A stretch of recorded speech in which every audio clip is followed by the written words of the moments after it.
The dichotomy of Donnie McClurkin faith, scandal, and the unseen partners for decades. Donnie McClurkin has stood as a colossus in gospel music. His voice, an instrument of raw power and declared redemption, has soundtracked the faith journeys of millions. From Stand Do We Fall Down, anthems of overcoming. His testimony a harrowing and public journey through childhood sexual abuse and, as he has framed it, a departure from homosexuality cemented him as a symbol of God's transformative power. He became more than a singer, he became a doctrine, a living testament to a specific theological stance on sexuality and sin. But for just as long, a counter-narrative has swirled in the shadows of the choir stands and church hallways. A narrative not of his celebrated redemption, but of alleged secrecy, private struggles, and partnerships that contradict the public pulpit. This isn't just about one man's contradictions. This is about excavating the ecosystem that enables, protects, and is sometimes complicit in maintaining the chasm between the public persona and the alleged private life. Who are the unseen partners in these church scandals?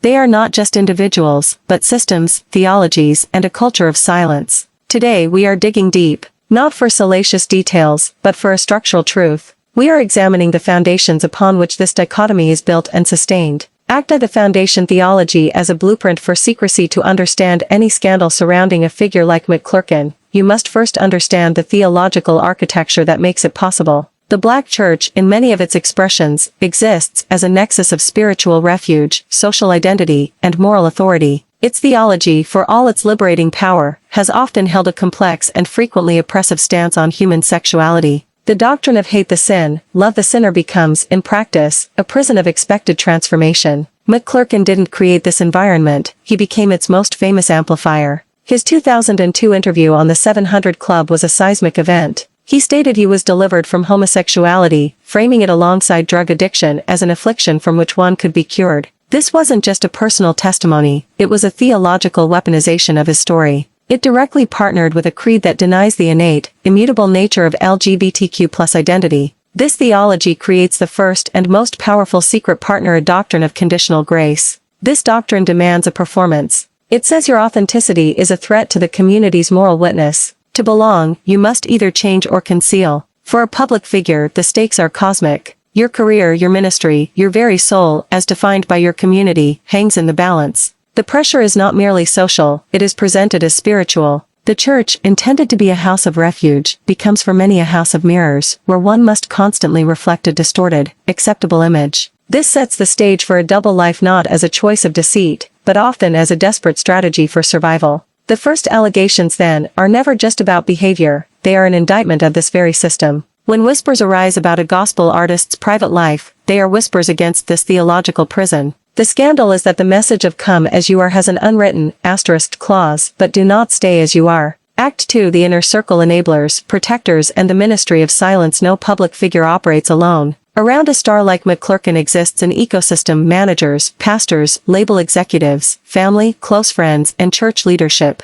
This inner circle forms the second set of secret partners, the custodians of the image. Their motivations are a tangled mix of the divine and the decidedly earthly. Financial ministry. A gospel music career is a ministry, but it is also an economic engine. Tours, albums, book deals, and church invitations generate revenue that supports not just the artist, but a whole team. A scandal that destabilizes the artist's credibility threatens livelihoods. The incentive to manage, obscure, or explain away allegations becomes a matter of fiscal survival. Institutional protection. The church as an institution prizes its reputation. A high-profile fall of a delivered icon wouldn't just be a personal failure, it would be a theological embarrassment. It would crack the foundational narrative that prayer and willpower can cure homosexuality. Therefore, church leadership may engage in a ministry of silence, privately counseling, praying, but publicly affirming the individual, while discouraging gossip, which is often how allegations are initially framed. Loyalty and faith. Many in the inner circle genuinely believe in the person and the message. They see the allegations as attacks from the enemy, designed to thwart a mighty ministry. Their protection is fueled by a conviction that they are shielding God's anointed from persecution. This spiritualizes the cover-up, making it a righteous duty. We must look at the responses or lack thereof from McClurkin's associations over the years. When controversies flared, like his inclusion and subsequent removal from a 2007 Obama campaign event due to LGBTQ+ backlash, or when allegations surfaced online from unnamed individuals claiming personal relationships, what was the response from his network? Typically, a closing of ranks. Official silence. Statements affirming his ministry without addressing specifics. This unified front isn't necessarily proof of guilt, but it is a blueprint for how scandal is contained. The message is controlled, the narrative is kept on the theology of transformation, and the private realm is declared off limits. This circle also includes alleged private partners themselves. Their silence is often the most purchased commodity. They may be bound by fear of exposure, of spiritual condemnation, of destroying a man they may still care for. They may be given assurances of prayer and change. Their stories are the most submerged, emerging in fragmented, anonymous online posts, or in the hushed conversations after church service. They are the ghosts in this machine, their truth the most carefully guarded secret of all.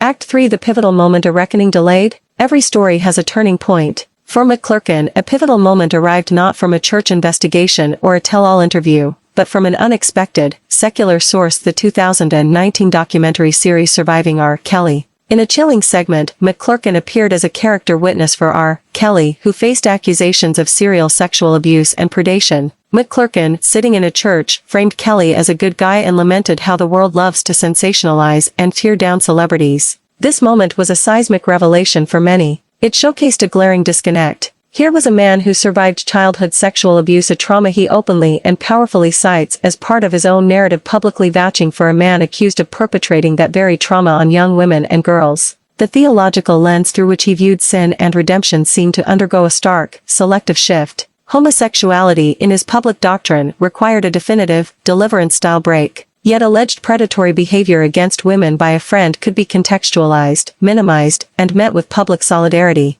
This moment was a key that unlocked a deeper suspicion for the public. It wasn't just about allegations of private consensual behavior anymore. It revealed a hierarchy of sin and practice, and a loyalty to a fraternity of fame that could seemingly override other moral imperatives. The secret partner exposed here was selective judgment. The backlash was swift and severe. For many in the LGBTQ+ community and allies, it crystallized the hypocrisy. For many of his supporters, it was a confusing misstep. For the church at large, it was a moment of profound reckoning that was largely left unreckoned. McClurkin later offered a qualified apology, saying he was profoundly sorry for the pain his appearance caused, but standing by his belief in accountability and forgiveness. The system of inner circle protection shifted into overdrive, and the controversy was, once again, contained. But the fracture in his public image was now a canyon. Act 4: The real victims and the path forward. In dissecting scandals, we often fixate on the star at the center. But the true collateral damage is vast and often invisible. First, the LGBTQ+ congregants, especially youth, who sit in pews every Sunday hearing a gospel of self-rejection. When a figure like McClurkin declares his deliverance, it isn't just a story, it becomes a benchmark against which they are measured. Their inability to change is seen as a lack of faith.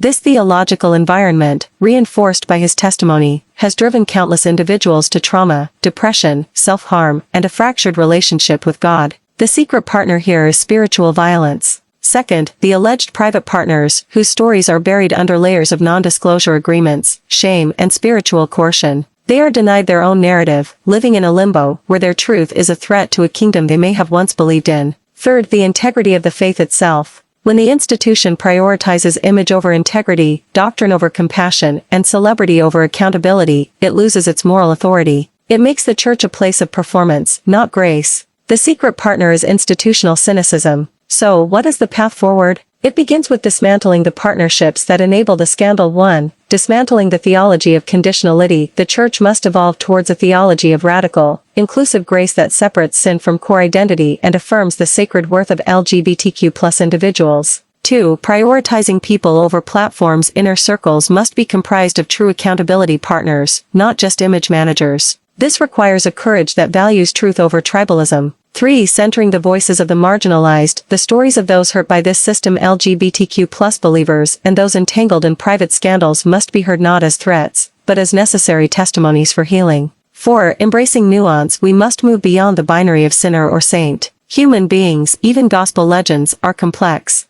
Acknowledging that struggle is not the same as condemning it, it is an invitation to authentic community. Conclusion: the truth beyond the headlines. The truth behind Donnie McClurkin's secret partners isn't found in a single leaked document or a confirmed name. It is embedded in a system. It is a theology that demands invisibility, an inner circle that equates protection with loyalty, a culture that sensationalizes and then forgets, and a public that participates in the cycle by demanding perfect heroes. McClurkin's story is a tragic American gospel. It is about a man who survived profound trauma to find a voice that inspired millions, yet whose life became ensnared in the very contradictions of the institution that raised him up. To uncover the truth is to look beyond the man to the mirror. It asks us, what kind of church are we building? One of image or one of integrity? One of secrecy or one of sacred, messy, authentic truth? The final, most powerful partner in any scandal is our own complacency. The choice to look away, to not ask hard questions, to value the anthem over the reality of the singer. The digging deep must now happen within our own communities, our own theologies, and our own hearts.